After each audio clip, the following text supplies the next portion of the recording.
Hello student, welcome back to my YouTube channel. आज हम पढ़ेंगे दोहा छंद जो कि बोर्ड एग्जाम के लिए इंपॉर्टेंट है। तो डियर स्टूडेंट, इस वीडियो में हम पढ़ेंगे दोहा छंद के लक्षण व इसके तीन उदाहरण हमने इसलिए लिखे हैं, तीनों में से जो आपको अच्छा लगे उसको आप आसानी से तैयार कर सकें। तो डियर स्टूडेंट, किसी भी छंद को आपको रटना नहीं है, क्योंकि इस वीडियो में हम सिखाएंगे किसी भी छंद के उदाहरण से किस प्रकार से लक्षण लिखा जाता है, ठीक है। और ना ही इन मात्राओं को रटने की आवश्यकता है, क्योंकि हमने इन मात्राओं को लगाना भी सिखाया है। इसके लिए स्पेशली मैं एक वीडियो बनाई है। तो आपको क्या याद करना है, जिस छंद को आप लिखना चाहते हैं उसका केवल एक उदाहरण, ठीक है। तो चलिए अब देख लेते हैं इसके लक्षण को इसके उदाहरण से किस प्रकार लिखा जाता है। इसके लिए हम इसके दूसरे उदाहरण से समझाएंगे। देखिए, जो दोहा छंद का उदाहरण याद करेंगे वह दो पंक्तियों का होगा, ठीक है। और प्रत्येक पंक्ति में दो चरण होंगे। कैसे? देखिए, इसमें यहाँ पर कोमा आया है जिसको यति बोलते हैं, शुरू से और इस कोमे तक, ठीक है। इसका ये पहला चरण है और कोमे के बाद का ये इसका दूसरा चरण है, ठीक है। इसी प्रकार से दूसरी पंक्ति में भी ये तीसरा और ये चौथा चरण है। अब देख लेते हैं कि इसमें कितनी मात्राएं होती हैं। देखिए, आपको एक की तरह जो ये सिंबल दिख रहा है इसको खड़ी रेखा यानी कि लघु कहते हैं, ठीक है। और आपको एस की तरह जो ये सिंबल दिख रहा है इसको वक्र रेखा यानी कि लघु कहते हैं, ठीक है। इसमें दो मात्राएं होती हैं। इसके बनाने का सही तरीका क्या है? आप दो को उलट दीजिए यानी कि उल्टा बना दीजिए, ठीक है। तो इस प्रकार से इसका सिंबल बन जाएगा, ठीक है। इस प्रकार से उल्टे दो की तरह जो होता है इसमें दो मात्राएं होती हैं और एक की तरह जो होता है इसमें एक मात्राएं होती हैं, ठीक है। अब हम इसके प्रत्येक चरण में मात्राओं को काउंट कर लेते हैं, ठीक है। देखिए, पहले चरण में कितनी मात्राएं हैं? 1 2 3 4 5 6 7 8 9 10 11 12 13। इस प्रकार से पहले चरण में 13 मात्राएं हैं। दूसरे चरण में देखते हैं 1 2 3 4 5 6 7 8 9 10 11। इस प्रकार से इसके दूसरे चरण में 11 मात्राएं हैं, ठीक है। और तीसरे चरण में यदि आप काउंट करेंगे तो 13 मात्राएं, और चौथे चरण में यदि आप काउंट करेंगे तो 11 मात्राएं हैं, ठीक है। तो इस प्रकार से आप देख सकते हैं इसके पहले और तीसरे चरण में 13 मात्राएं हैं, ठीक है। दूसरे और चौथे चरण में 11 मात्राएं हैं और इसकी प्रत्येक पंक्ति में 11 + 13 = 24 मात्राएं हैं, ठीक है।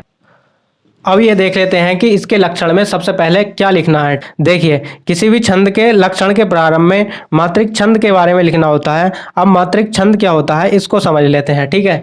देखिए, मात्रिक छंद 3 प्रकार का होता है: सममात्रिक छंद, अर्ध सममात्रिक छंद, विषम मात्रिक छंद, ठीक है। हम यहाँ केवल दोहा छंद की बात करेंगे। दोहा छंद में पहले और तीसरे चरण में 13 मात्राएं, ठीक है। और दूसरे और चौथे चरण में 11 मात्राएं हैं, ठीक है। इसके उदाहरण से देखते हैं। देखिए, हमने उसमें यही बताया था कि उसके पहले और तीसरे चरण में 13 मात्राएं, ठीक है। दूसरे और चौथे चरण में 11 मात्राएं हैं। यदि इसमें देखा जाए तो कोमा से जो पहले के चरण हैं उनमें समान मात्राएं हैं, यानी कि 13 मात्राएं हैं, ठीक है। और कोमा से जो बाद के चरण हैं उनमें भी समान मात्राएं हैं। तो इसमें कोमा से पहले के चरण समान और कोमा से बाद के चरण समान, यानी कि ये अर्ध समान है, ठीक है। या बोल सकते हैं अर्ध सम। तो इस प्रकार से दोहा एक अर्ध सममात्रिक छंद है, ठीक है। मात्रिक छंद समझ आ गया। अब देखिए इसमें आगे क्या लिखना है। उसके बाद लिखना है इसमें 4 चरण होते हैं, ठीक है। इसके पहले और तीसरे चरण में 13 मात्राएं, ठीक है। दूसरे और चौथे चरण में 11 मात्राएं होती हैं। तो देखिए, इसमें यही लिखना है, इसमें 4 चरण होते हैं। पहले और तीसरे चरण में 13 मात्राएं, ठीक है, तथा दूसरे और चौथे चरण में 11 मात्राएं होती हैं, ठीक है। दोहे का लक्षण समझ आ गया।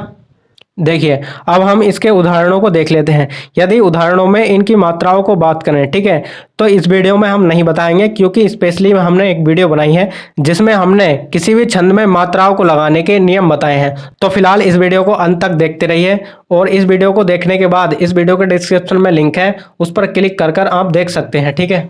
इसका पहला उदाहरण है, रहीमन पानी राखिए, बिन पानी सब सून, पानी गए न उभरे, मोती मानुष चून, ठीक है। बहुत आसान उदाहरण है, आप इसको आसानी से याद कर सकते हैं।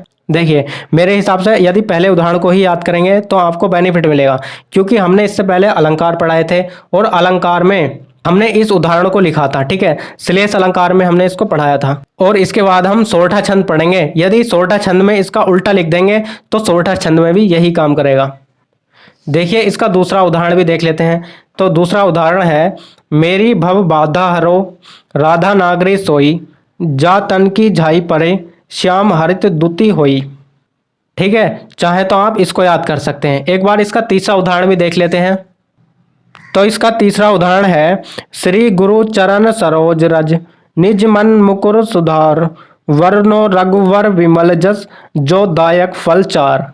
ठीक है, तो हमने तीनों ही उदाहरण बहुत आसान लिखे हैं, इनमें से कोई सा एक तैयार कर सकते हैं। तो डियर स्टूडेंट, इस प्रकार से दोहा छंद के लक्षण व उदाहरण कंप्लीट हुए। यदि आपने हमारी इससे पहली वीडियो नहीं देखी है जिसमें हमने इन मात्राओं को लगाना सिखाया है, तो इस वीडियो के डिस्क्रिप्शन में लिंक है, वहां से देख सकते हैं, या डायरेक्टली हमारे चैनल पर जाकर व्याकरण वाली प्लेलिस्ट से देख सकते हैं।